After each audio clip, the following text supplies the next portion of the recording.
my goodness, it's 2021. Guys, tell me why I recorded this whole video, went to stop it, and the video wasn't recorded.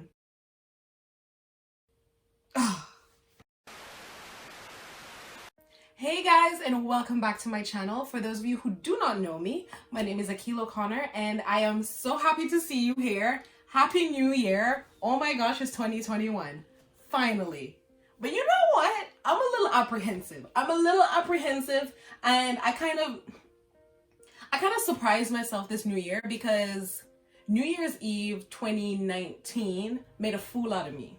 It made a fool out of me, and I feel like it made a fool out of a lot of people because I was on a beach, right? Sipping champagne, chilling with my friends, watching fireworks, all the hoopla ha, and having a good time. And I was so hyped for the new year. I was like, yeah, 2020 is gonna be a good year. I'm gonna go travel all over the world. I'm gonna do this, I'm gonna do that. Did any of that happen? No. So when I saw that New Year's Eve was creeping up on me again, I said to myself, Akil, you're gonna approach this new year with respect, okay? You're not gonna be the fool this year. You're not gonna be all overhyped and over happy, okay? You're gonna approach this cautiously. You're gonna be looking to the left. I couldn't remember which way was my left or right. Looking to the left and looking to the right, because this New Year's is not gonna make a fool out of you. And you know what? I surprised myself because I was still happy. I'm still overjoyed that it's a new year. You know what I realized? I don't have a pessimistic bone in my body. I couldn't do it. I am such an eternal optimist. So I am so happy that it's 2021. I'm so happy to be alive to witness a new year. I'm excited about this new year. I really am. But anyway, let me keep on topic. In this video, we're addressing 3 rituals that I love to do for a new year. And I'm just hoping that as I tell you about these rituals that I do, that some will resonate with you and you'll adopt some into your practice or into your life. So yeah, let's go. Okay, I just had to check that this video was on because I was not gonna record this whole thing over again just to find that it wasn't recorded. Jeez. Anyway, so ritual number 1 has to do with a cleanse. I absolutely love to do a cleanse at the beginning of the year. And by cleanse, I mean either a juice fast, a fruit fast, or intermittent fasting. And just for nothing like long and odious, just for 3 days or maybe 7 days. And I like to make these into like challenges, not just I'm fasting for 7 days, this is all so serious. No, like I do it as a challenge so that it's light and it's fun. It's like, yeah, I'm gonna do this 7-day juice fast. I'm gonna have fun. I'm gonna take pictures with it. I'm gonna share my experiences. Like, I make sure that I do it in a light-hearted spirit because that's the kind of spirit you want to carry forward into the new year. You know, light-hearted and optimistic. So yeah, fast. So I do fruit fast, juice fast, or intermittent fasting. If you're a Christian, you'll be familiar with like the Daniel fast where you eat a lot of fruits and you pray a little more than you normally would. That's another good option for those who are really religious out there. That's a great option. It's just something about the symbolism that's great. You know, just cleansing your body of the old to make space for the new. I absolutely love that feeling. You know, at the end of the fast, whichever one you choose, you have this light feeling in your body. It's just this feeling of, okay, I'm prepared now to enter this new year. My body is prepared. And as I go through these rituals, you'll find that there's a lot of symbolism in there. You know, the symbolism of ending something, cleansing yourself, and starting something new. So my particular favorite is the 7-day juice fast. I absolutely love that one because I don't like to eat a lot of vegetables. And I mean, I do eat them because I'm an adult now and I know that I should, but I still don't eat as much as I think I need. So juicing really helps me to get those vegetables in. So a juice fast is always great because it fills me up with a lot of vegetable, a lot of live energy, because unfortunately, I'm not a vegetarian, I'm not a vegan. I would like to get there, but I'm just not there yet. But this juice fast, it fills me up with a lot of that good, healthy, fruit, vegetable, live energy. And I absolutely love that feeling. And I'm hoping to be able to continue that and grow that into a lifestyle. But you know, baby steps, we're getting there. So yeah, my favorite is the vegetable fast. But technically it still is a Daniel fast, because I mean, I pray daily. And then I'm just doing this juice fast, so it's kind of like a Daniel fast. But yeah, that's my favorite. Do whatever works with you, do whatever resonates with who you are and what your belief system is. You know, you get the essence of it. Something that cleanses your body, match that up with your beliefs, and trust me, it's such a good shift for your body. Okay, so the second ritual is I like to do a 7-day meditation challenge at the beginning of the year. Now, granted, I meditate regularly anyway, but I don't normally meditate every day because I get busy and I miss it today, or cue all the excuses of why I don't do it. But you know, I don't get to do it every day or as often as I want. With the meditation challenge, I am trying my best. Like, I'm focused on getting it done every day for at least that 7 days. And it's really transformative for me because my mind is so clear after a 7-day meditation challenge.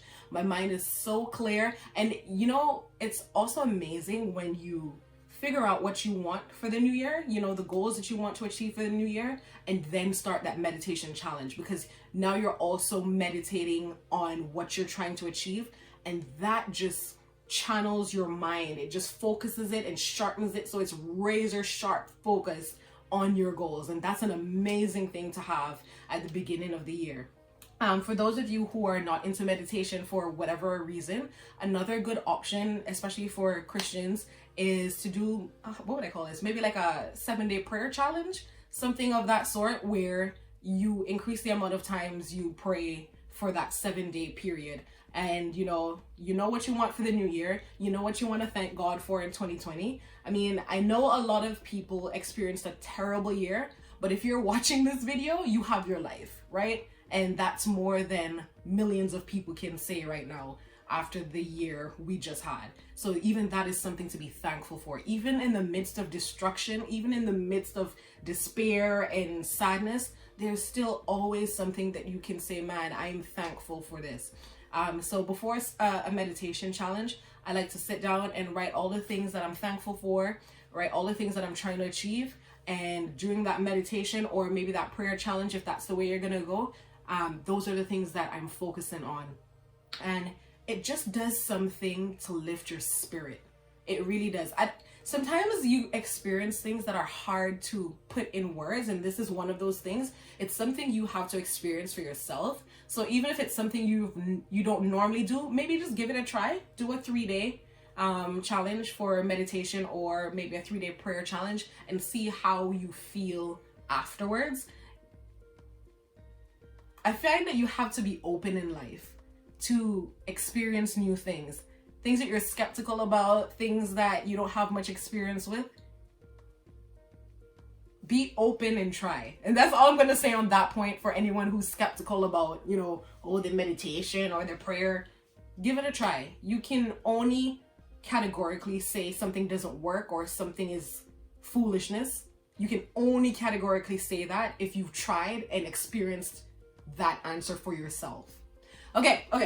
So that's the second one.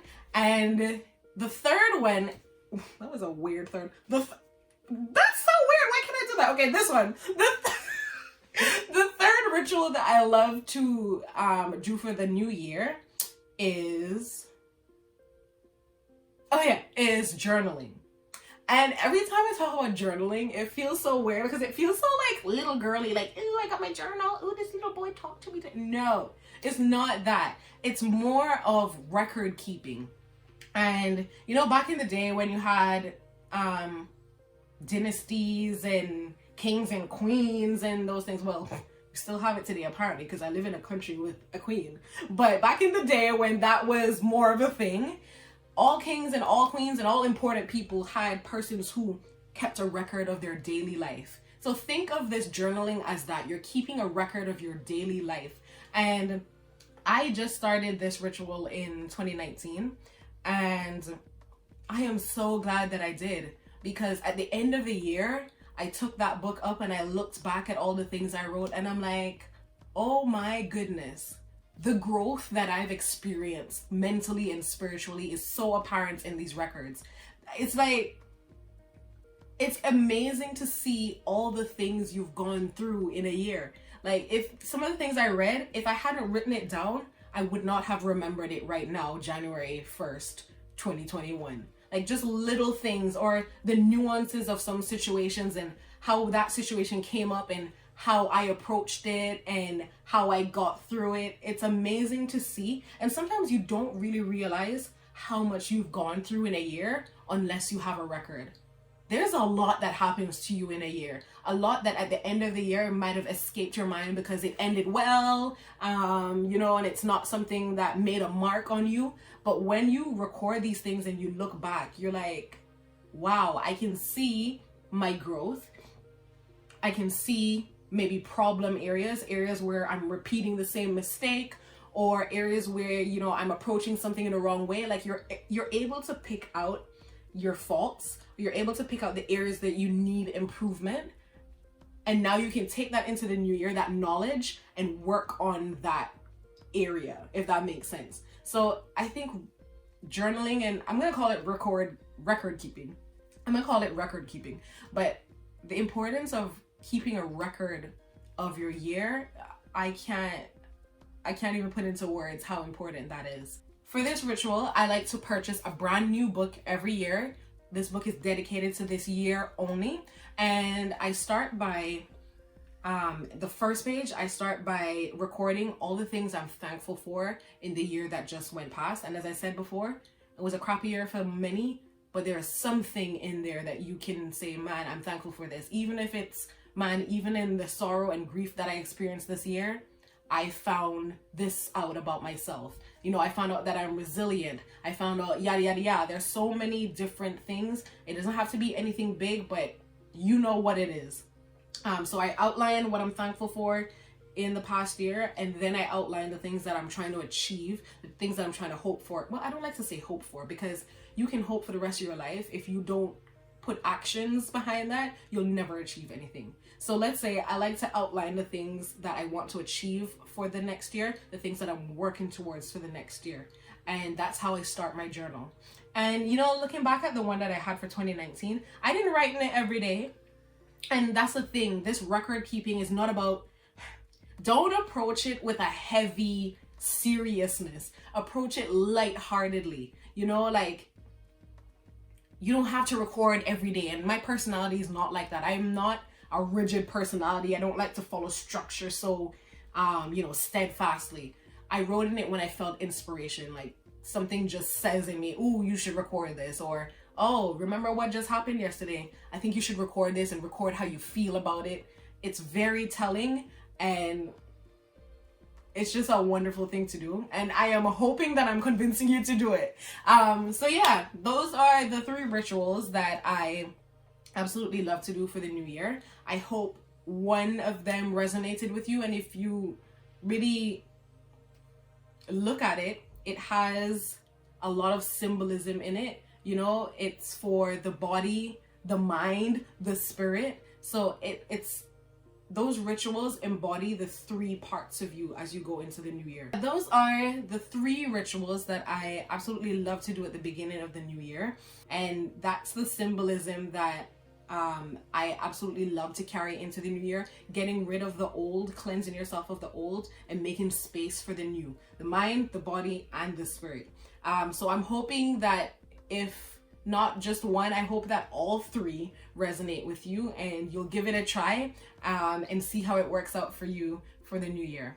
Thank you guys for watching this video. If you haven't already, please like this video, subscribe, and if you enjoyed it and if you see anything in it that someone else could learn from, or you think it would be great for someone else to adopt, please feel free to share this video. I love you guys. If no one has told you that today, I love you guys, and I'll see you in my next video. Mwah.